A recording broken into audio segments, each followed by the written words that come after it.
him in every area of life. And Jesus let them know, I am the truth, the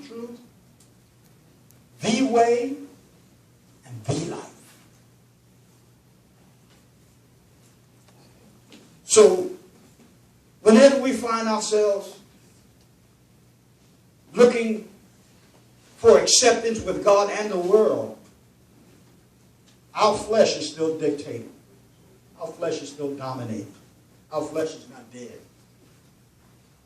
It's not dead. We need to kill this flesh. Somebody tell yourself, I need to do something with my flesh. I need to do something with my flesh. Come on, say it like you really mean. I need to do something with this flesh. I need to do something with this flesh. Yeah, I need to do something with it. I need to do something with it because it's always knocking. Somebody composes a song, I hear you knocking, but you can't come in. We have to let it just knock. Let's look at shame. What is shame? Shame is a humiliation you and I experience when we're filled with fear because of a conscious sense of something we did or said that was wrong. We'll say it again. Shame. Shame is a humiliation you and I experience when we're filled with fear because of a conscious sense of something we did or said that was wrong. Adam, where are you? Where are you, Adam?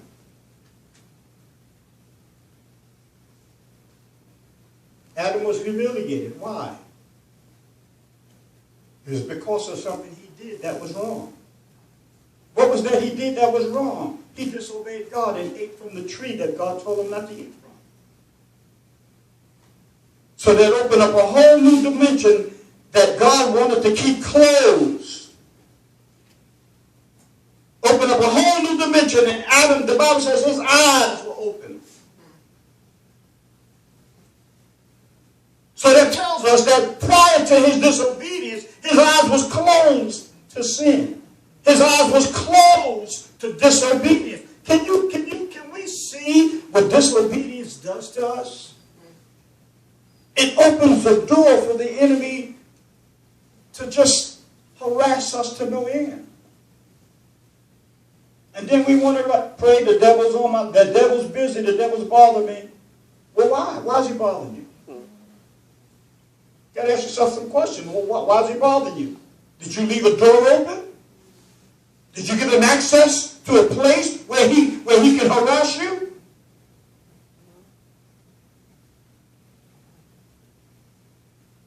I'm almost done. So how do we fix this dilemma that we're living with?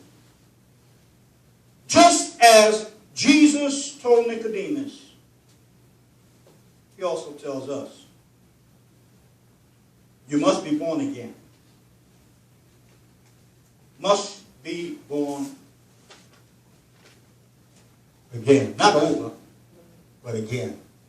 That's how we fix this dilemma. That's how we put a Band-Aid on this scar. That's how we help ourselves when it comes to gaining the victory that Jesus died for us to have. When a criminal turns state's evidence, he's put into what's called a protection program. He becomes the responsibility of the state as long as he follows the rules. I like to watch those mafia programs sometimes on television and see the history of the things that went down 70 and 80 years ago. And here in New York, and in Chicago, and in various places in Florida and whatnot.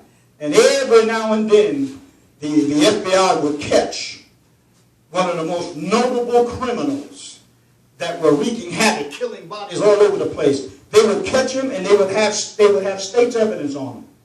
So we got your tape. We got tape recordings of you talking, and putting together plots to kill people. We got you. We got photographs.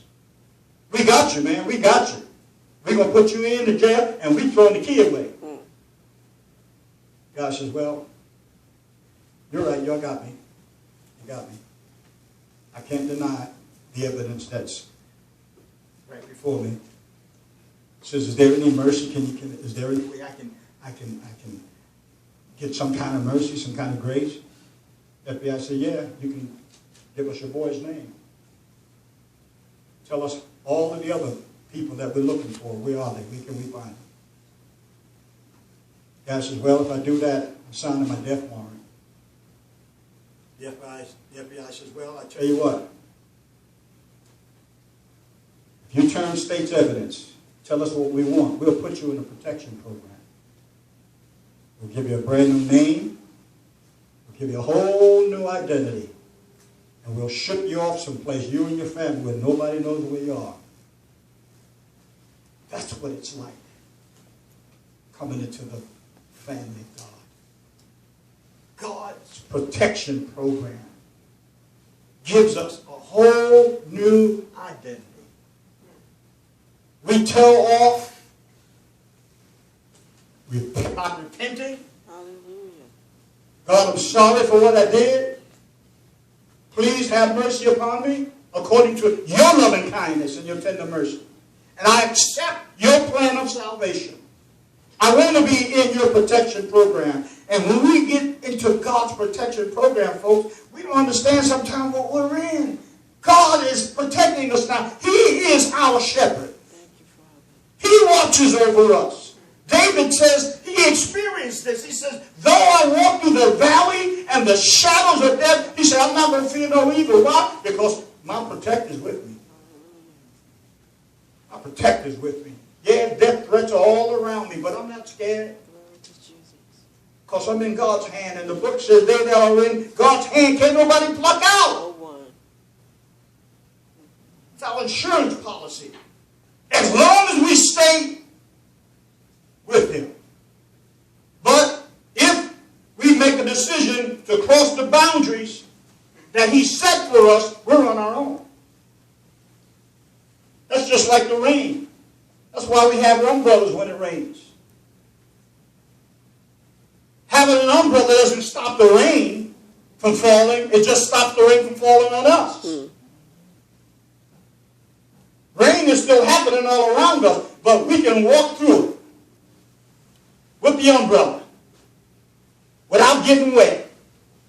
Why? Because we're under the protection of the umbrella.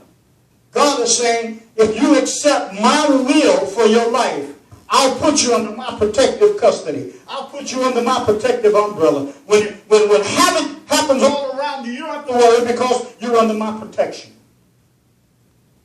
That's the best insurance you can have. The best